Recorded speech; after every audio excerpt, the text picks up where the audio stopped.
First contact. The desert sun beat down mercilessly as Jack Harper drove his battered pickup truck along the empty highway. The former astronaut had long ago traded the vastness of space for the solitude of the American Southwest, finding peace in its stark beauty. Little did he know that today, his two worlds would collide in ways he could never have imagined. A flash of light in the cloudless sky caught Jack's attention. At first, he dismissed it as a trick of the light, but as the object grew larger and brighter, his years of training kicked in. This was no meteor or experimental aircraft. The object's trajectory and speed were all wrong. "Holy hell," Jack muttered, pulling over to the side of the road. He grabbed his binoculars from the glove compartment and stepped out of the truck, shielding his eyes against the glare. The object was now clearly visible, a sleek, silver craft unlike anything in Earth's arsenal. It was coming in hot, trailing smoke and debris. Jack's heart raced as he watched the ship hurtle towards the ground, disappearing behind a distant missile with a resounding crash. For a moment, Jack stood frozen, his mind reeling with the implications of what he'd just witnessed. Then, without hesitation, he jumped back into his truck and sped off towards the crash site. If there were survivors, they'd need help, and fast. As Jack approached the impact zone, he saw a deep furrow carved into the earth, leading to a crumpled mass of alien metal. Smoke billowed from the wreckage, and sparks danced across its surface. He parked a safe distance away and cautiously approached, every sense on high alert. "Hello," he called out, feeling slightly foolish. "Is anyone there? Do you need help?" A groan emanated from within the ship, followed by a series of clicks and whistles. Jack's heart leaped into his throat as a figure emerged from the wreckage. It was humanoid in shape, but clearly not human. Its skin was a pale lavender, with intricate patterns swirling across its surface. Large, almond-shaped eyes blinked at him, filled with a mixture of fear and relief. The alien stumbled, clearly injured. Without thinking, Jack rushed forward to catch it before it fell. As he supported its weight, he noticed the ornate clothing and jewelry adorning its slender frame. "Easy there," Jack said soothingly. "I've got you. You're safe now." The alien's eyes widened, and it spoke in a melodious voice that seemed to bypass Jack's ears and resonate directly in his mind. "You understand me?" Jack blinked in surprise. "Somehow, yeah, I do. What's your name? What happened?" "I am Zara," the alien replied, wincing in pain. "Princess of the Galactic Confederation. I fled my homeworld. There's been a coup. My brother, he's taken control. I need help." Jack's mind raced. A real-life alien princess, fleeing from an intergalactic civil war, had crash-landed practically in his backyard. It was like something out of one of those pulp sci-fi novels he'd read as a kid. "Okay, Zara," he said, trying to keep his voice calm and reassuring. "Let's get you somewhere safe. My place isn't far from here. We can treat your injuries and figure out what to do next." As Jack helped Zara to his truck, a distant rumble made them both look up. High in the atmosphere, barely visible to the naked eye, several dark shapes were moving in formation. "They're here," Zara whispered, her voice filled with dread. "My brother's forces. They followed me." Jack's jaw set in determination. "Then we better move fast. Hang on, Your Highness. Things are about to get interesting." As they sped away from the crash site, Jack's mind whirled with questions and possibilities. He'd left Earth's space program years ago, disillusioned and seeking solitude. Now the universe had quite literally dropped an alien conflict into his lap. Whatever came next, he knew his life would never be the same. The truck kicked up a cloud of dust as they raced across the desert, the shapes in the sky growing larger with each passing moment. Jack glanced at his unexpected passenger, noting the mix of fear and resolve in her alien features. "So, Princess," he said, breaking the tense silence. "Want to fill me in on what exactly we're dealing with here?" Zara took a deep breath, wincing slightly at the pain in her side. My brother, Vex, has always been ambitious and ruthless, but I never thought he'd go this far. He's allied himself with a faction of our military, promising them power and resources if they helped him overthrow our government. And let me guess, Jack interjected, you were next on his hit list. Zara nodded grimly. I was to be eliminated, to cement his claim to the throne. I barely escaped with my life, and now, she trailed off, looking at the approaching ships. Jack's knuckles whitened on the steering wheel. Now they're here to finish the job. Well, not if I have anything to say about it. He turned off the main road onto a barely visible track, the truck bouncing and jolting as it navigated the rough terrain. I've got a place up ahead. It's not much, but it's off the grid and well hidden. We should be safe there, at least for a while. As they approached a cluster of mesas, Jack slowed the truck and maneuvered it into a narrow gap between two towering rock faces. The passage twisted and turned before opening up into a hidden valley. Nestled against the far wall was a modest cabin, solar panels glinting on its roof. Welcome to Casa Harper, Jack said with a wry smile. It's not exactly Buckingham Palace, but it'll do for now. He helped Zara out of the truck and into the cabin, settling her on a worn but comfortable couch. As he gathered first aid supplies, Zara took in her surroundings with wide eyes. The cabin was a curious mix of high-tech equipment, likely remnants of Jack's NASA days, and rustic, homey touches. This is remarkable, Zara said, her eyes lingering on a shelf filled with books on astronomy and space exploration. Your people have achieved so much in such a short time. Jack chuckled as he began tending to her wounds. We're a scrappy bunch, that's for sure. Now hold still, this might sting a bit. As he worked, Jack's mind raced with the implications of their situation. He was harboring an alien fugitive, with hostile forces likely combing the area for any sign of her. It was dangerous, possibly even suicidal. But something in him, a part he thought long dormant, had awakened. The thrill of the unknown, the chance to make a difference on a cosmic scale, it called to him. So, he said, finishing up with the bandages, what's our next move, Your Highness? I'm guessing you didn't come to Earth just for the scenery. Zara's expression turned serious. No, I didn't. Earth is significant, Jack. More than you know. There's a reason my brother's forces followed me here so quickly. Jack raised an eyebrow. Oh, do tell. Your planet sits at a crucial junction of hyperspace lanes, Zara explained. Whoever controls Earth would have a strategic advantage in interstellar travel and commerce. My brother knows this. I fear he plans to use Earth as a bargaining chip to consolidate his power. Jack let out a low whistle. Well, isn't that just peachy? So not only are we dealing with an alien civil war, but the fate of Earth hangs in the balance too. Zara nodded sullenly. I'm sorry to have brought this conflict to your doorstep, Jack, but perhaps it was meant to be. Your people have shown remarkable resilience and ingenuity. With your help, we might be able to stop my brother and protect both our worlds. Jack stood up, pacing the small cabin as he processed this information. Part of him wanted to laugh at the absurdity of it all. Here he was, a washed-up astronaut living in the middle of nowhere, suddenly thrust into an intergalactic conflict. But another part, the part that had always dreamed of exploring the stars and making a difference, stirred to life. He turned to Zara, a determined glint in his eye. All right, Princess, I'm in, but we're going to need help.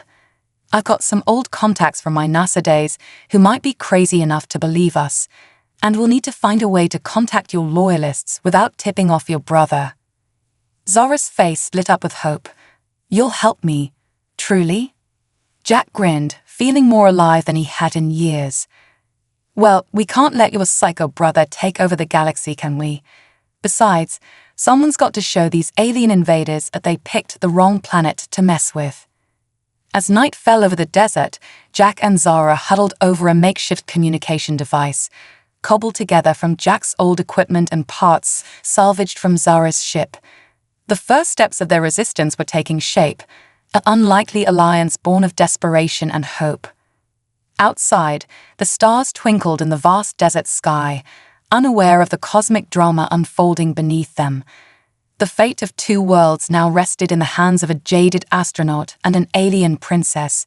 It was, Jack mused, one hell of a way to come out of retirement. Unlikely alliance. The first rays of dawn were just beginning to paint the desert sky when Jack jolted awake, his hand instinctively reaching for the makeshift weapon he'd placed beside his sleeping bag. It took him a moment to remember why he was on the floor of his own cabin, and why an alien princess was curled up on his couch. Zora stirred, her lavender skin shimmering slightly in the dim light. "Is it morning already?" she asked, her voice thick with sleep. Jack nodded, running a hand through his disheveled hair. "Yep, and we've got a lot of work to do." He stood, stretching out the kinks in his back. "First things first, though, coffee." As the rich aroma of brewing coffee filled the small cabin, Jack and Zara gathered around the rickety kitchen table, poring over maps and sketching out plans. The gravity of their situation weighed heavily on both of them. "Okay," Jack said, tapping a spot on the map. "I've got a friend about 100 miles from here. Ex-military, works in satellite communications now. If anyone can help us get a secure message off-planet, it's her." Zara nodded, her alien features set in determination. "And once we contact my loyalists, we can begin coordinating a counteroffensive." "But Jack," she hesitated, her large eyes filled with concern.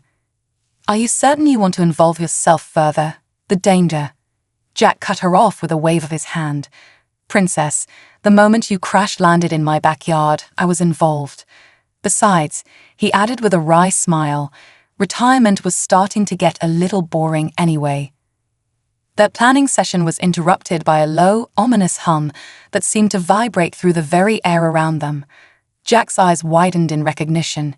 Shit, drones. He quickly doused the lights and motioned for Zara to stay low. Creeping to the window, he peered out, his heart racing. In the distance, he could see a swarm of sleek, black objects moving in a precise search pattern across the desert landscape. "Your brother's forces," he whispered to Zara, who nodded grimly. "Advanced scout drones. They're searching for my ship's energy signature."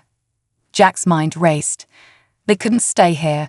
It was only a matter of time before the drones picked up traces of alien technology. But leaving meant exposing themselves in open terrain. "We need a distraction," he muttered, more to himself than to Zara. Suddenly, his eyes lit up. "And I think I know just the thing." Moving quickly, Jack gathered an assortment of items. Old radio parts, a small rocket engine from his model collection, and various chemicals from his well-stocked lab. Zara watched in fascination as he cobbled together a strange-looking device. "What is that?" she asked. Jack grinned, a mischievous glint in his eye. "This, Your Highness, is a little trick I learned back in my NASA days. We called it the Fool's Gold, a decoy beacon that mimics specific energy signatures." Understanding dawned on Zara's face.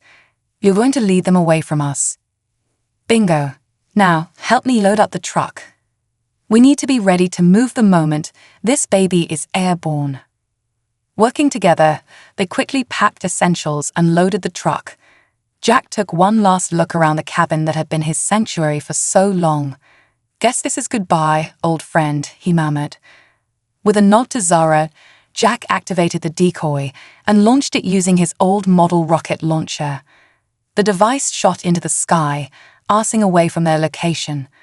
Almost immediately, the drone swarm changed direction, following the false signal. "Now," Jack shouted, and they both scrambled into the truck. The engine roared to life, and they sped off in the opposite direction of the decoy, using the mesas and rock formations for cover. As they put distance between themselves and the searching drones, Zara turned to Jack, her expression a mix of admiration and curiosity. "That was impressive. Your species continues to surprise me." Jack chuckled, keeping his eyes on the rough terrain ahead. "Oh, we're just getting started, Princess. Humanity's got a few more tricks up its sleeve." They drove in companionable silence for a while, the desert landscape rolling by. Jack found himself stealing glances at his alien passenger, still marveling at the turn his life had taken. Here he was, an aging astronaut who'd given up on space, now on the run with an honest-to-God alien princess. "So," he said, breaking the silence, "tell me more about your people. The Galactic Confederation, was it? I'm guessing you guys have been watching us for a while." Zara nodded, a hint of sadness in her eyes. "For centuries, Earth has been a subject of much debate among our kind. Your species is young, volatile, but also incredibly resilient and innovative. Some argued for direct contact, others for continued observation." "And now?" Jack asked, raising an eyebrow. Zara sighed. "My brother's coup has forced the issue. He sees Earth as a strategic asset, nothing more. But I've always believed there was something special about humans. Your boundless curiosity, your ability to adapt and overcome. These are rare qualities in the galaxy."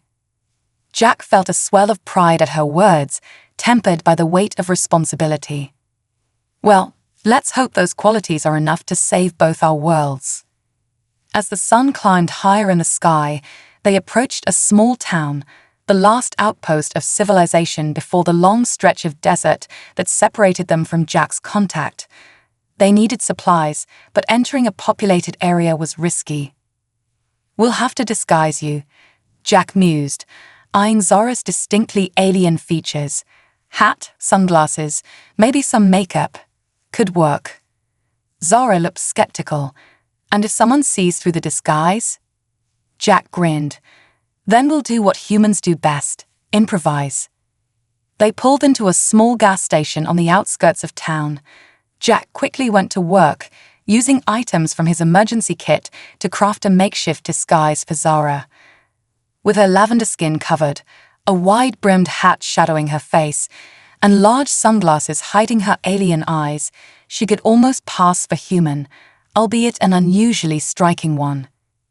"Remember," Jack whispered as they entered the small attached convenience store, "act natural, and let me do the talking." The bell above the door jingled as they entered, and the sleepy-eyed clerk looked up from his magazine. Jack nodded casually and began gathering supplies, water, food, basic medical items. Zara followed closely, trying to mimic his relaxed demeanor. Everything was going smoothly until a group of rowdy teenagers burst into the store, laughing and jostling each other. In the commotion, one of them bumped into Zara, knocking her hat askew. Time seemed to slow as the hat fell, revealing a glimpse of her alien features. The teenager's eyes widened in shock, his mouth opening to shout. In that split second, Jack made a decision. He grabbed Zara's hand and pulled her close, as if they'd been caught in an intimate moment. "Honey," he said loudly, feigning embarrassment, "your costume makeup is smearing. We'd better get you cleaned up before the Sci-Fi convention." The teenager blinked, confusion replacing shock. "Oh, we're sorry," he mumbled, backing away. Jack quickly paid for their supplies, keeping up a steady stream of chatter about made-up convention details. As they exited the store, he could feel the curious stares on their backs, but no one raised an alarm. Once safely back in the truck and on the road, Zara let out a breath she didn't realize she'd been holding. "Quick thinking," she said, impressed. "Though I'm not sure I understand what a Sci-Fi convention is." Jack laughed, the adrenaline of their close call still pumping through his veins. "Oh, Princess, have I got some stories to tell you about human pop culture." As they continued their journey, Jack regaled Zara with tales of science fiction, comic book conventions, and humanity's long-standing fascination with alien life.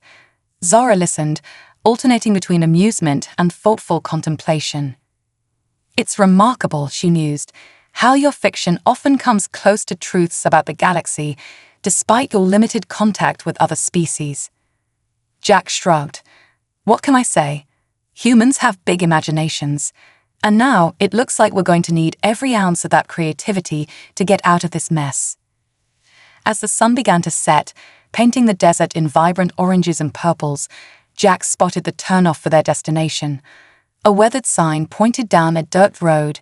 Miller's Satellite Communications. Keep out. We're here, Jack announced, a mix of relief and apprehension in his voice. Let's hope Sarah's home, and that she's in a mood to believe in aliens. They approached a compound surrounded by a high fence topped with barbed wire. Satellite dishes of various sizes dotted the landscape, their white forms stark against the darkening sky. Jack pulled up to the gate and pressed the intercom button. After a moment of static, a gruff female voice came through. We're closed. Come back never. Sarah, it's Jack. Jack Harper. I need your help, and you're going to want to see this. There was a long pause, then a sigh. Harper, I thought you were dead in a ditch somewhere. Another pause. Fine, come in. But if this is another one of your crazy schemes... The gate buzzed and slowly opened. As they drove through, Zara turned to Jack, curiosity in her eyes. An old friend. Jack grimaced. Something like that. Let's just say our last parting wasn't exactly cordial. They parked in front of a small bunker-like building. The door opened, and a woman stepped out, her graying hair pulled back in a severe bun. She held a shotgun casually at her side. All right, Harper, Sarah called out, a voice hard. What's so important that you drag your sorry ass all the way up here after 5 years of silence? Jack took a deep breath and opened the truck door. Sarah, I'd like you to meet Princess Zara of the Galactic Confederation. We need your help to save the world. Sarah's eyes widened as Zara stepped out of the truck, her alien features now fully visible in the fading light. The shotgun clattered to the ground. Well, I'll be damned, Sarah whispered. You always did know how to make an entrance, Harper. As the three of them stood there, the weight of the moment settling over them, Jack couldn't help but feel a glimmer of hope. They had made it this far. With Sarah's help, they might just have a chance at stopping Zara's brother and saving both their worlds. The unlikely alliance was growing, and with it, the spark of a resistance that would shake the very stars. Secrets unveiled.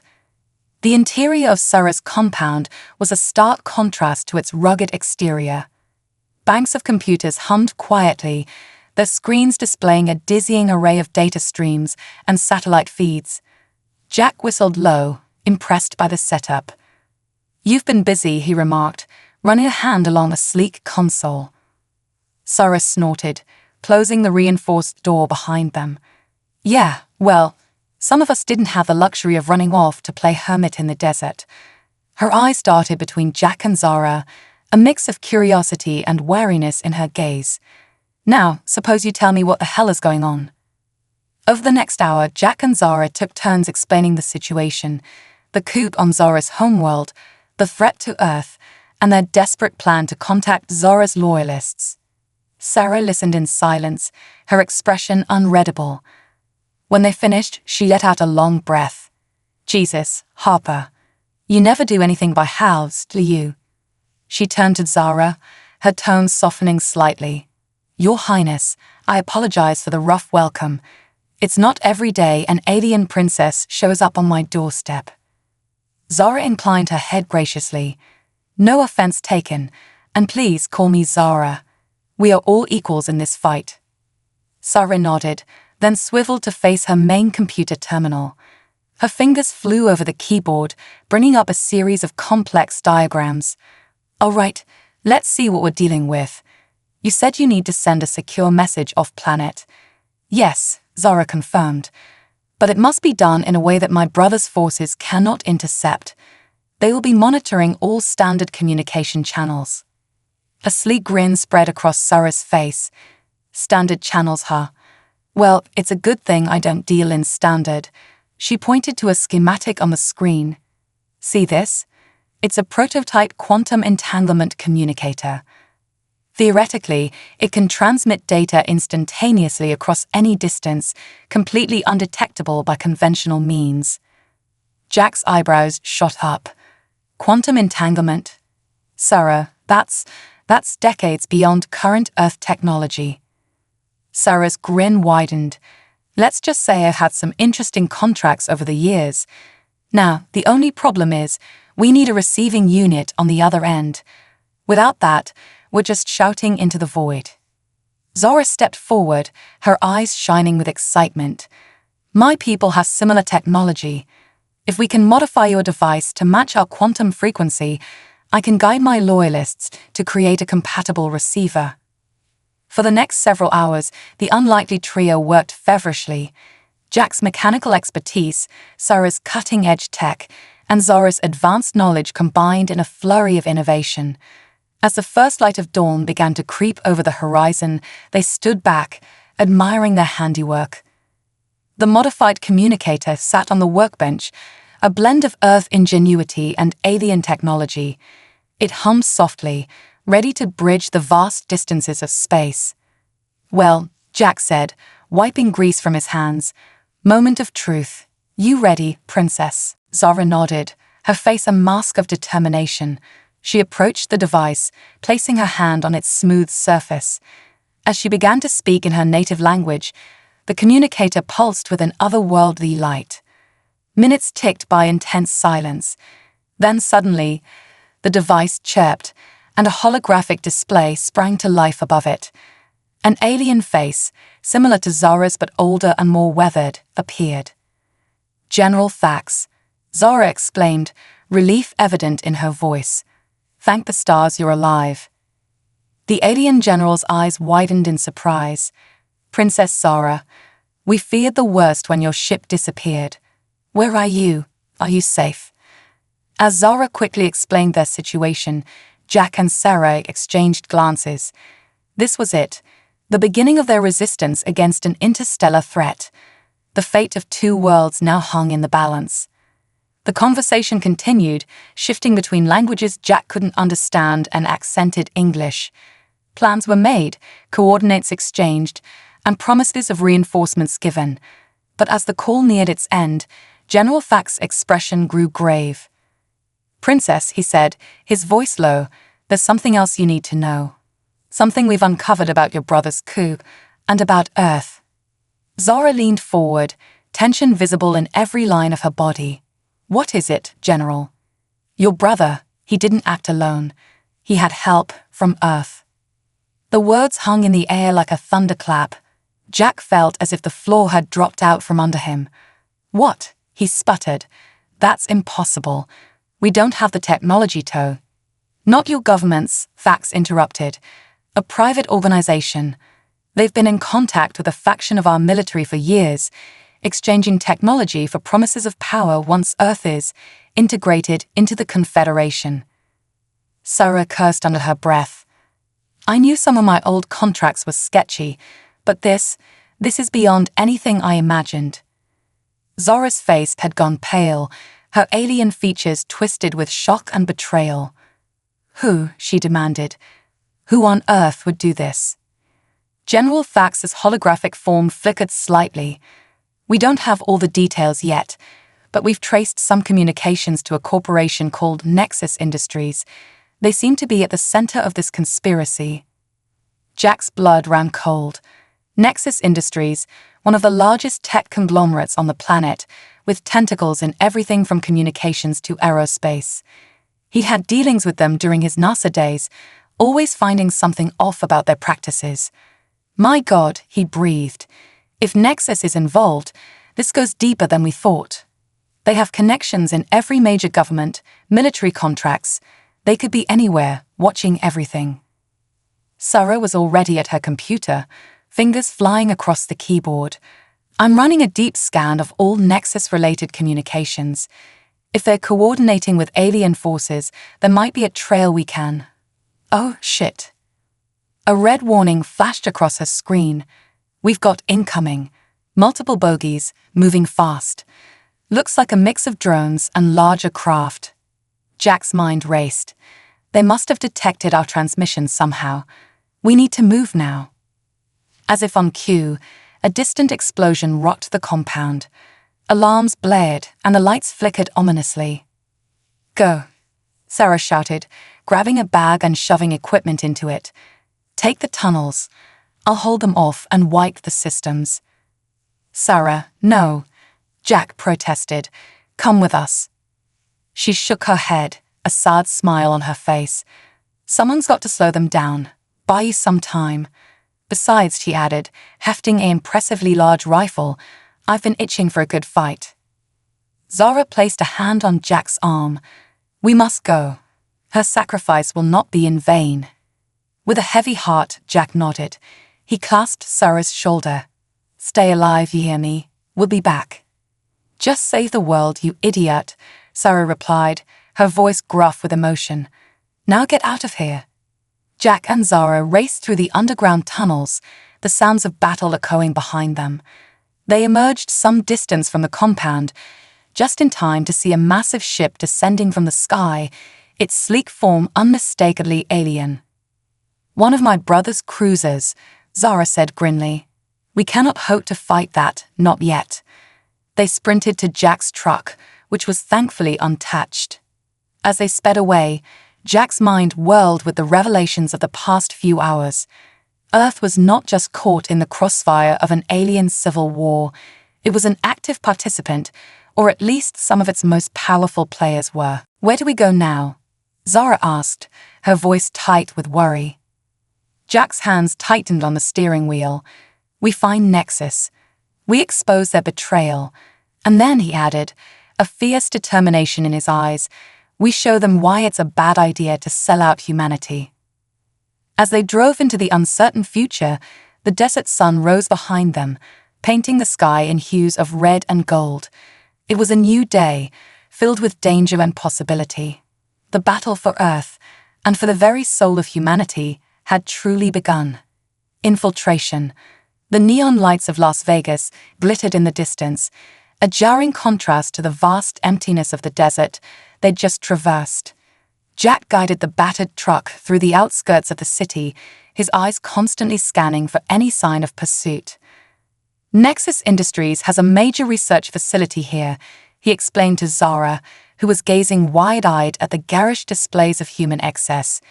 It's our best shot at finding concrete evidence of their alien dealings. Zara nodded, adjusting a wide-brimmed hat that once again concealed her alien features. And you certainly can trust this contact of yours. Jack's grip tightened on the steering wheel. Dr. Eliza Chen is one of the brightest minds I've ever worked with. She left Nexus a year ago, citing ethical concerns.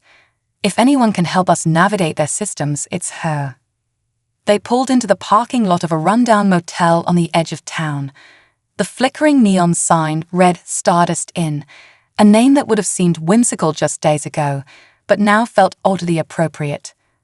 As they entered the dingy room, a slight figure rose from the shadows. Dr. Eliza Chen was younger than Zara had expected, her keen intelligence evident in her sharp gaze. Jack, she said, her voice a mix of relief and wariness. When I got your message, I almost didn't believe it. But then again, you always did have a flair for the dramatic. Jack managed a wry smile. Eliza, thanks for meeting us. I know it's risky. Eliza's eyes flickered to Zara, widening slightly as she took in the alien's partially concealed features. So it's true, she breathed. Everything you said in your message, about the aliens, the conspiracy. All of it, Jack confirmed grimly, and we need your help to expose it. Over the next hour, they laid out their plan. Eliza provided them with the latest security protocols for the Nexus facility, as well as the location of the most sensitive research areas. Whatever they're working on with your brother's forces, Eliza said to Zara, it'll be in the sub-basement labs. Access is incredibly restricted. You'll need more than just keycards and passwords to get in there. Jack nodded, his expression determined. That's where your DNA comes in, Princess. If they're reverse engineering alien tech, your genetic signature might be the key we need. As dawn approached, they finalized their strategy. Jack and Zara would pose as maintenance workers, using forged credentials provided by Eliza to enter the facility. From there, they'd make their way to the sub-basement and gather whatever evidence they could find. Remember, Eliza warned as they prepared to leave, Nexus has eyes and ears everywhere. Trust no one once you're inside. With a final nod of thanks, Jack and Zara slipped out into the pre-dawn darkness. The Las Vegas Strip was finally quieting down, the usual throngs of tourists replaced by weary service workers and the occasional stumbling reveler. They approached the Nexus facility in a nondescript van, their hearts pounding with nervous energy. The building itself was a marvel of modern architecture, all gleaming glass and sleek curves, projecting an image of futuristic progress. "Ready?" Jack asked, adjusting his maintenance uniform. Zara nodded, her alien features now concealed beneath clever prosthetics. "As I'll ever be." Their forged credentials got them through the first layer of security with surprising ease.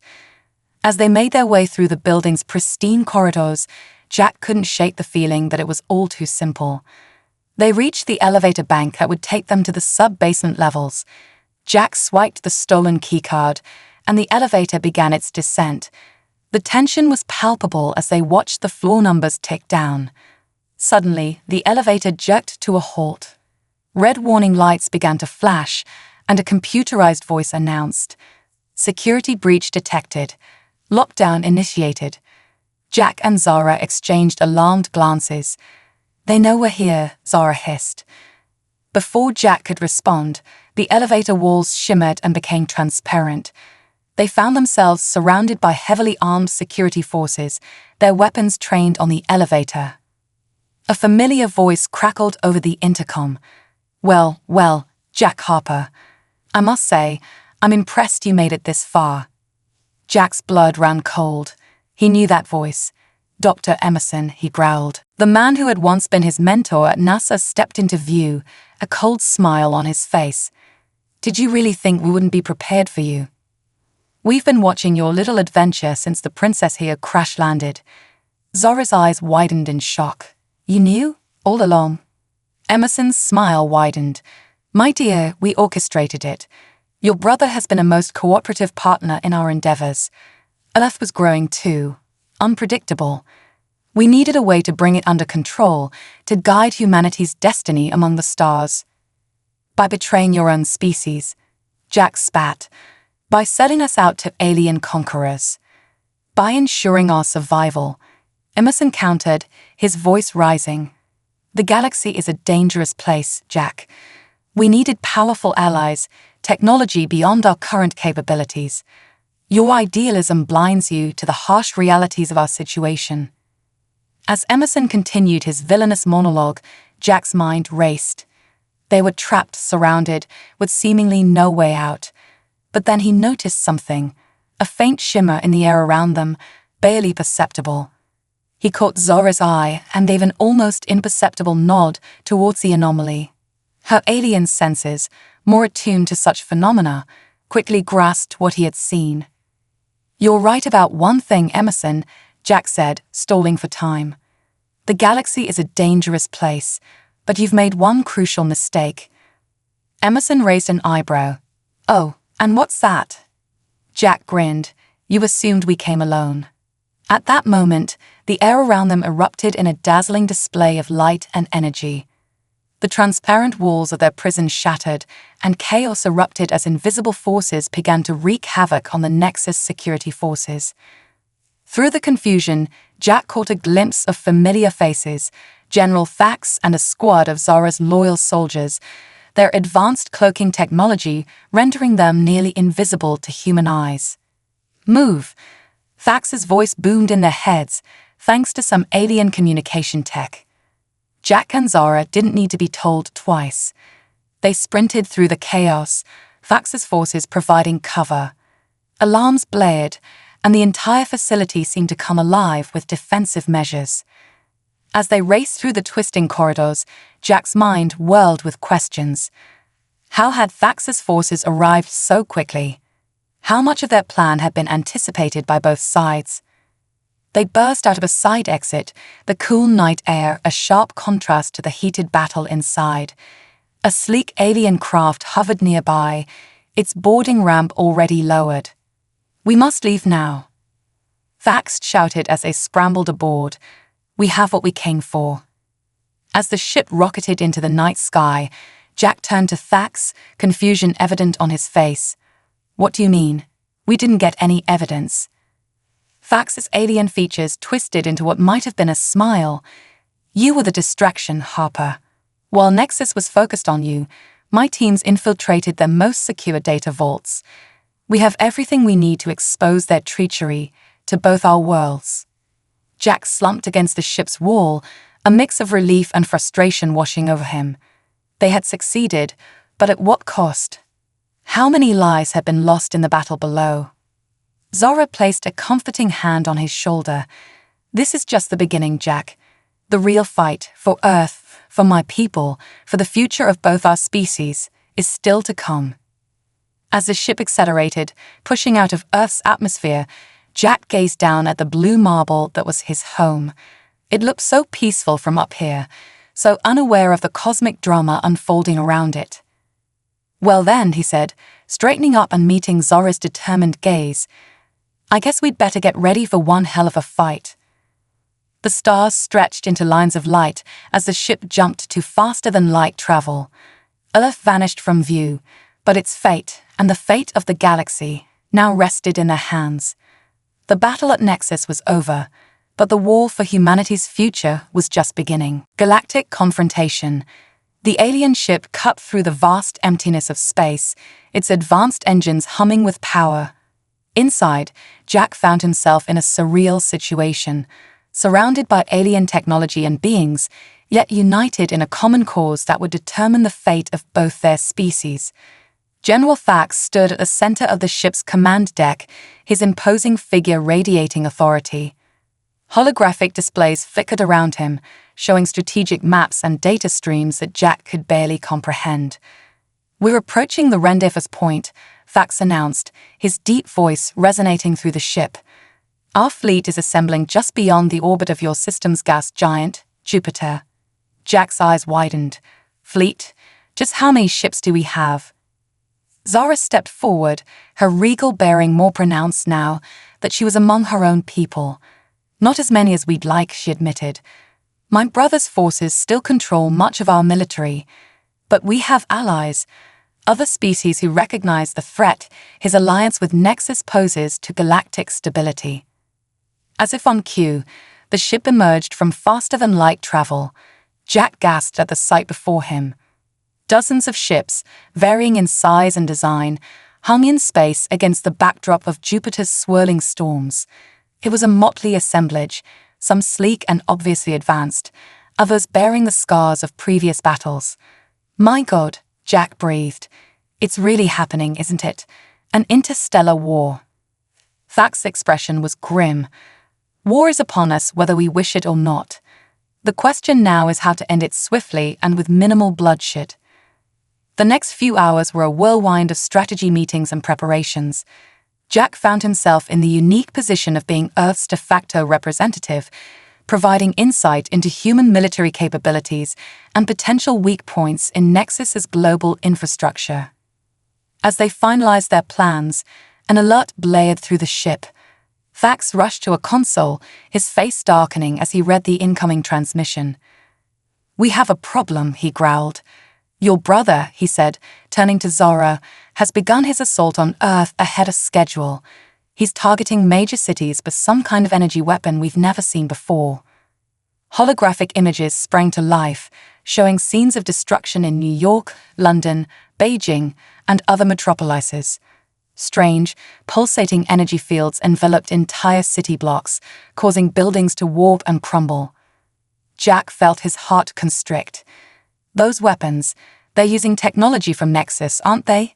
Some kind of gravity manipulation. Zora nodded, her face pale.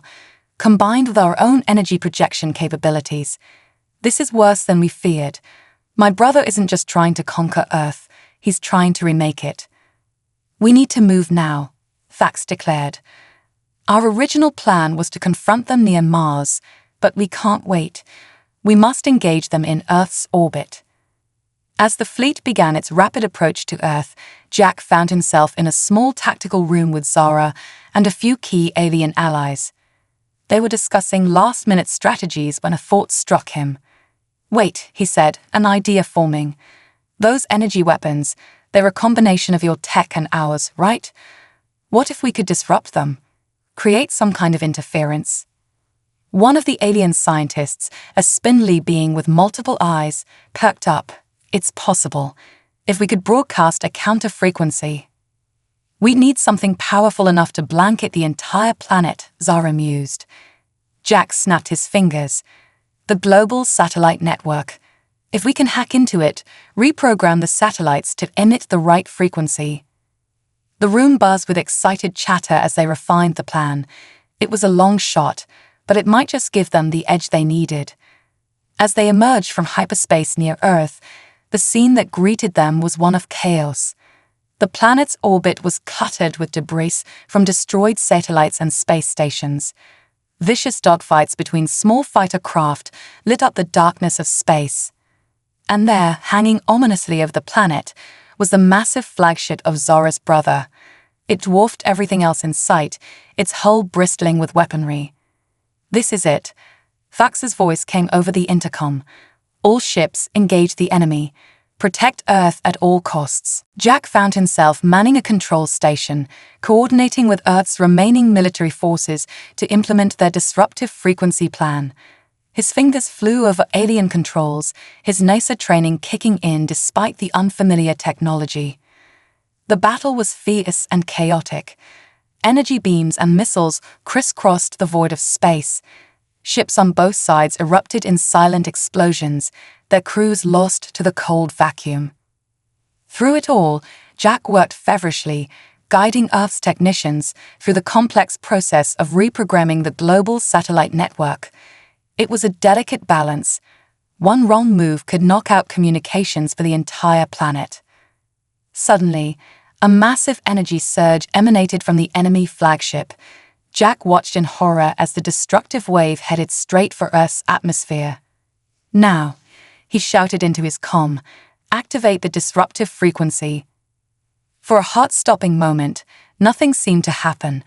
Then, like a ripple spreading across a pond, a shimmering wave of energy burst forth from Earth's satellite network.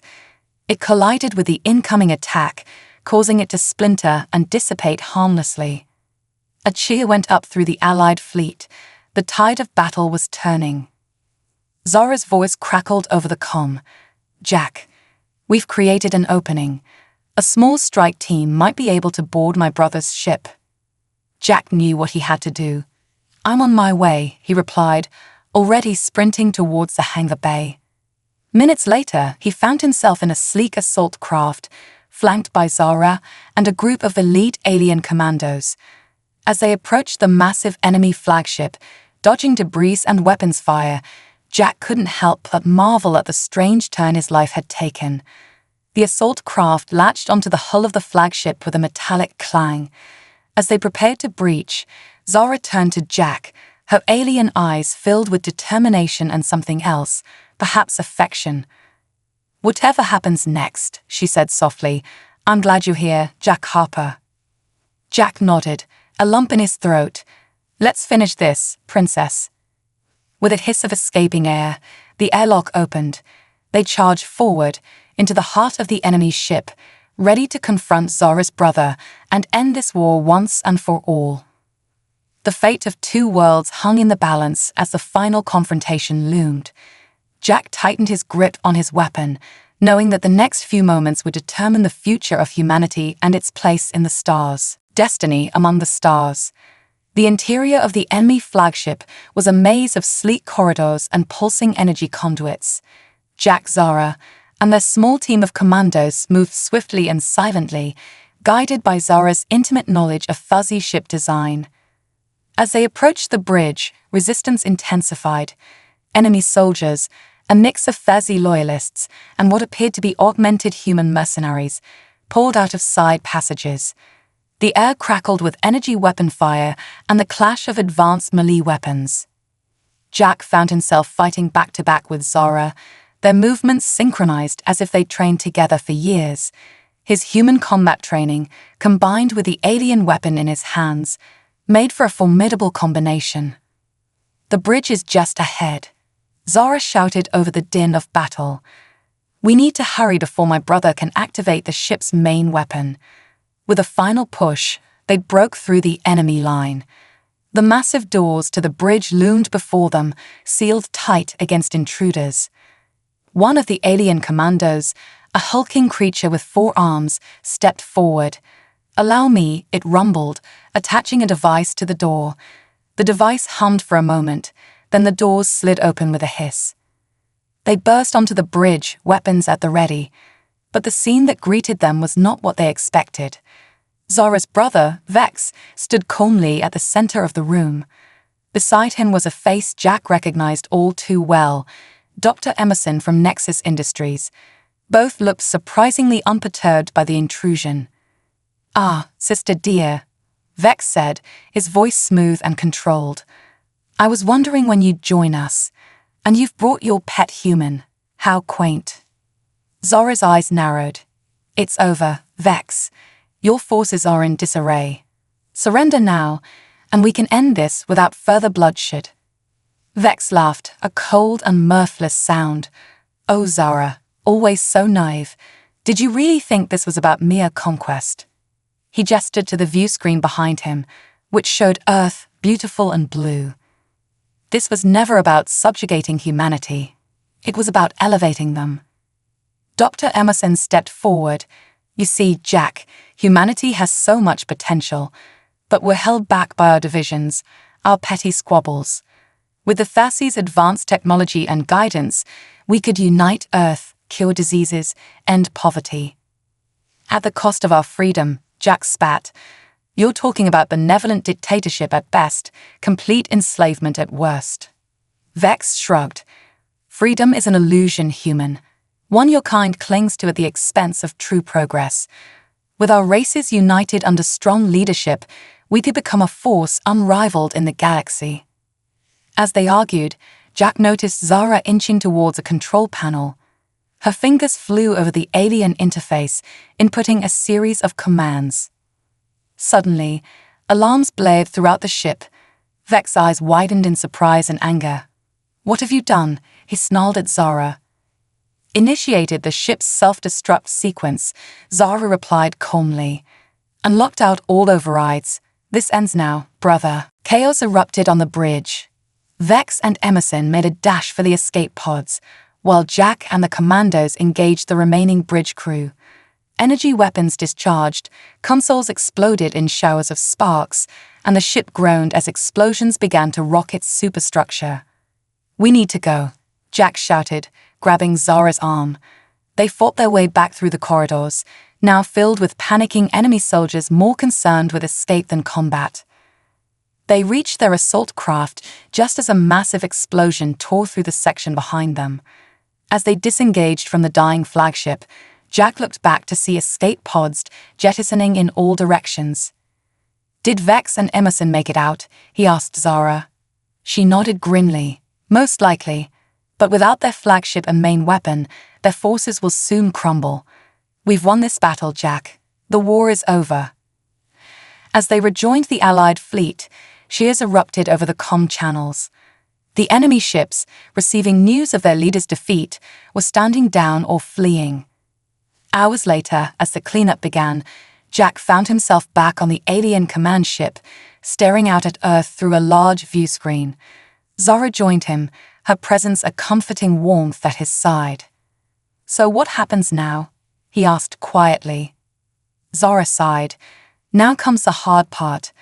Rebuilding diplomacy, integrating our peoples in a way that respects Earth's autonomy while still bringing you into the galactic community." Jack nodded.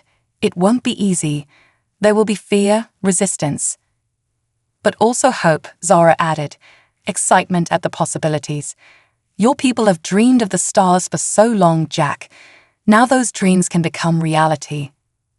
A comfortable silence fell between them. Then Jack chuckled softly. "What is it?" Zara asked, curious. "Oh, I was just thinking," Jack replied with a grin. "A washed-up astronaut and an alien princess saving the Earth. If someone had told me a week ago this is where I'd end up, I'd have thought they were crazy." Zara laughed, a melodious sound that made Jack's heart skip a beat. "The universe is full of surprises, Jack Harper. and something tells me our adventure is just beginning." As if on cue, General Fax's voice came over the intercom. "Princess Zara, Mr. Harper, your presence is requested in the strategy room. The United Nations is requesting a formal meeting to discuss Earth's future relationship with the galactic community." Jack and Zara exchanged a look, excitement and trepidation mingling in their eyes. Whatever challenges lay ahead, they would face them together, a bridge between two worlds, forging humanity's destiny among the stars. As they walked side by side towards the strategy room, Jack felt a sense of purpose he hadn't experienced since his days as an astronaut. The universe had turned out to be more vast, more complex, and more wondrous than he had ever imagined. And now he had a role to play in shaping humanity's place within it. The battle was over, but the true adventure was just beginning. As Earth took its first tentative steps into a larger galactic community, Jack knew that the skills that had once taken him to the moon would now be needed to navigate the challenges and opportunities that lay ahead. With Zara by his side and the stars stretched out before them, Jack Harper, reluctant hero, bridge between worlds, stood ready to embrace the future, whatever it might hold. The end.